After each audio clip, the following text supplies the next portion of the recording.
नमस्कार मित्रों, हिमांशु शर्मा की बेबाक राय में आपका स्वागत है। आज मैं हमारे देश के प्रधानमंत्री से कुछ सवाल पूछना चाहता हूं कि 10 लाख करोड़ रुपया उन भगोड़ों का, पूंजीपतियों का क्यों माफ किया। 68,660 करोड़ रुपया नीरव मोदी, विजय माल्या, मेहुल चोकसी जैसे लोगों का कर्जा क्यों माफ किया। इस महामारी में एक और तो आप कह रहे हैं कि एक एक पैसे की इस देश को आवश्यकता है, और आपके इस आह्वान पर महिला और बच्चियों ने गहने तक आपको दे दिए।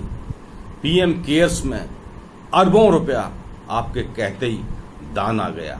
उसके बाद ऐसी क्या आवश्यकता आपको पड़ी जो 68,000 रुपया इन भगोड़ों का, जो कि हमारी देश के जनता का पैसा था, गाड़ी कमाई का पैसा था, बैंकों में सुरक्षित रखने के लिए वो रखा गया था, उसको लेकर ये भगोड़े विदेशों में आज ऐश फरमा रहे हैं, आराम फरमा रहे हैं। और ऐसी विकट महामारी में उनकी प्रॉपर्टी सीज करने के बजाय, उनसे पैसा लेने के बजाय, उनको लुकआउट नोटिस जारी करने के बजाय, उनको पकड़ के लाने के बजाय आपने उन लोगों से कर्जा उनका माफ किया।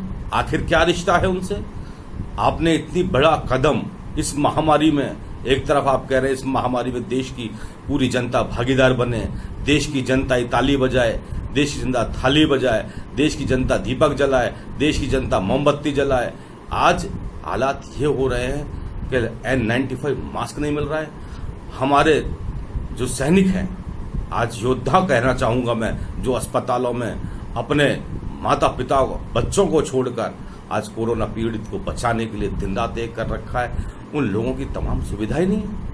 आप कॉरपोरेट जगत के इतने अरबों रुपए आपने माफ कर दिया।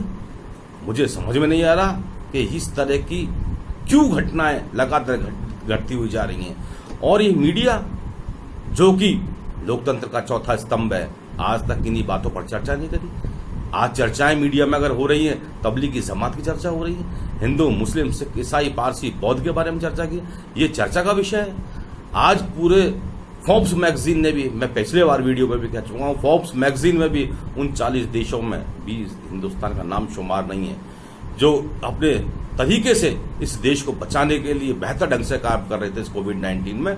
उसमें देश की सूची में नाम नहीं है। इजराइल जैसा नाम, जो बहुत छोटा देश है, वो पहले नंबर पर और कोरोना मुक्त होने की ओर जा रहा है। और हमारा देश आज की तारीख में मैं पूछना चाहता हूं प्रधानमंत्री जी से कि पूरे विश्व में अंतर्राष्ट्रीय स्तर पर तेल की कीमतें बहुत ज्यादा कम हो चुकी हैं। आज देश की जनता को राहत देने का काम नहीं किया। आज अरब देशों में कितना डीजल और पेट्रोल है, उन पानी के दाम कर दिया, लेकिन फिर भी आज हमारी भारत सरकार ने डीजल पेट्रोल जरूर खरीदा है, लेकिन वो स्वयं के लिए खरीदा है, स्वयं का स्टॉक करने के लिए खरीदा है, क्योंकि सस्ता हो गया तेल। अपने जहाजों में तेल भर लिया है। अपने जो नए जहाज अरबों रुपए के आप ले रहे हैं, उसमें कटौती नहीं कर रहे हैं। मैं पूछना चाहता हूं, इस तरीके का व्यवहार इस देश की जनता के साथ क्यों किया है।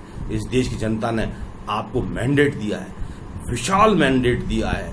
आज पूरी मेजोरिटी का मैंडेट आपको दिया है। एक एक जनता के, एक नागरिक ने आपको वोट दिया है। आज लेकिन अंग्रेजों की तरह व्यवहार हो रहा है उन गरीब मजदूरों के साथ। गरीब मजदूर जहां थे वहीं लॉकडाउन हो जाए, ना उन्हें खाने की व्यवस्था की गई, ना उनके पीने की व्यवस्था की गई, ना उनके रहने की व्यवस्था की गई। जब वो बिल्कुल हालात उन विकट हो गए, विषम परिस्थितियों में हो गए, तब वो बाहर निकल के जाने लगे। आज सैकड़ों मजदूर अपने घर जाने को बेताब हो रहे हैं। आज मिक्सर में बैठ के मजदूर मौत के मुंह में बैठकर वो अपने घर जाने की पूरी प्रक्रिया कर रहा है। बड़ी मुश्किल के साथ देश के दबाव बनाने के बाद जब ट्रेनों की व्यवस्था करी, तो उसमें भी आपने उनसे डबल चार्ज ले लिया।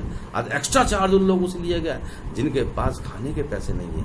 आज मुझे बड़ा मन द्रवित हो रहा है कि किस तरीके से, क्योंकि हमारा देश गरीबों का देश है, हम सभी यहाँ गरीब लोग हैं, लेकिन उन लोगों की व्यवस्था आपने बिल्कुल भी नहीं करी। और मेहुल चोकसी जैसे लोगों का आपने कर्जा माफ कर दिया है। 151 करोड़ रुपया तो आपको रेल मंत्रालय ने डोनेट किया है। 151 करोड़ रुपया। अरे 151 करोड़ रुपया अगर आप गरीब मजदूरों के लिए अगर हितैषी होते, तो आप उनको माफ कर सकते थे, वो अपने स्थान पर चले जाते।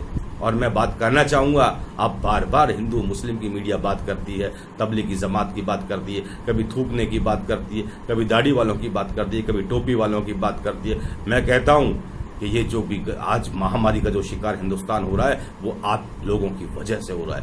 आप लोग प्रमुख कारण हैं। अगर नमस्ते ट्रंप मार्च में नहीं होता, वहाँ स्थितियाँ इतनी खराब नहीं होती। अमेरिका में भयंकर रूप से महामारी का शिकार हो चुका है। आज ट्रंप के साथ 5,000 लोग अमेरिका से आए थे, और आपने अपनी ताकत दिखाने के लिए, विश्व गुरु बनने के लिए अहमदाबाद में लाखों कार्यकर्ताओं को पूरे हिंदुस्तान से बनाया गया। वो बीमारी वहां से डेवलप हुई है। आज गुजरात में, जिसको आप मॉडल कहते हैं, उस गुजरात में इतने मरीज हैं कि पूरे हिंदुस्तान में इतने मरीज नहीं है जितने अकेले गुजरात में। गुजरात इस महामारी का गढ़ बन चुका है, और वहां भी आप कंट्रोल नहीं कर पा रहे हैं। आप हर तरीके से फेलियर साबित होते जा रहे हैं। आज देश की जान की और जनता के साथ आपने खिलवाड़ किया है। मैं समझता हूं अभी भी परिस्थितियां अभी भी अनुकूल हो सकती हैं। ईश्वर की कृपा हम लोगों के साथ है। आप पूरी महामारी को तरीके से लड़ें, उन गरीब मजदूरों को भेजें अपने गोदामों में, FCI गोदाम में जो रखा हुआ है चावल, गेहूं, वो गरीब जन को डोनेट करें। और ये बुलेट ट्रेन का प्रोजेक्ट छोड़ें, संसद भवन का प्रोजेक्ट छोड़ें, ये बाद में भी हो जाएंगे। नया हवाई जहाज लाने का प्रोजेक्ट छोड़ें, और जो PM केयर्स में जो फंड आया है उनको पैसा वे प्रत्येक, मैं कहता हूँ 10-10 हजार रुपये हर गरीब को दें, जिससे इस महामारी से बच सके। मंदी तो नोटबंदी के बाद आ ही चुकी थी, अब महामंदी की ओर देश अग्रसर हो रहा है। आपके निर्णय जो है हमेशा इस देश के लिए घातक सिद्ध हो रहे हैं। आज हमें YouTube पर यह बात बोलनी पड़ रही है क्योंकि देश की मीडिया आपके कब्जे में है। देश की मीडिया इस चीज को दिखाने के योग्य नहीं है। देश की मीडिया लगातार गोदी मीडिया हो रही है। वो कभी राहुल गांधी पे सवाल करती है, कभी सोनिया गांधी पे सवाल करती है, कभी तबलीगी जमात पे सवाल करती है, कभी और अलग अलग मुद्दों पर सवाल करती है। लेकिन ये नहीं कहा जा रहा है कि हमारे देश में लगातार मौतों की संख्या बढ़ती जा रही है, हमारे देश में लगातार महामारी फैलती जा रही है। अभी भी वक्त है। मैं चाहूंगा प्रधानमंत्री जी से इसमें बहुत तेजी से कार्य करें, और इस देश ने आपको चुना है। आप भारतीय जनता पार्टी के प्रधानमंत्री नहीं है, इस अवसर पर आप हिंदुस्तान के प्रधानमंत्री है, और हिंदुस्तान का एक एक जागरूक कार्यकर्ता आपकी ओर देख रहा है। इस देश की मासूम जनता आपकी ओर देख रही है कि जल्दी से जल्दी इस महामारी से मुक्त कराएं। पूरा देश आपके साथ है, लेकिन ये समय है जिसमें तेजी से काम करने की आवश्यकता है, बिना निस्वार्थ काम करने की आवश्यकता है। जिस तरीके से और देश दक्षिणी कोरिया, जर्मनी और ऑस्ट्रेलिया जैसे लोग कोरोना मुक्त की ओर जा रहे हैं, उनसे सबक लें। और मैं समझता हूं आने वाले समय में अगर ठोस कदम उठाएंगे तो हम और हमारी पीढ़ियां आप लोगों को हमेशा याद रखेंगी। जय हिंद, जय भारत।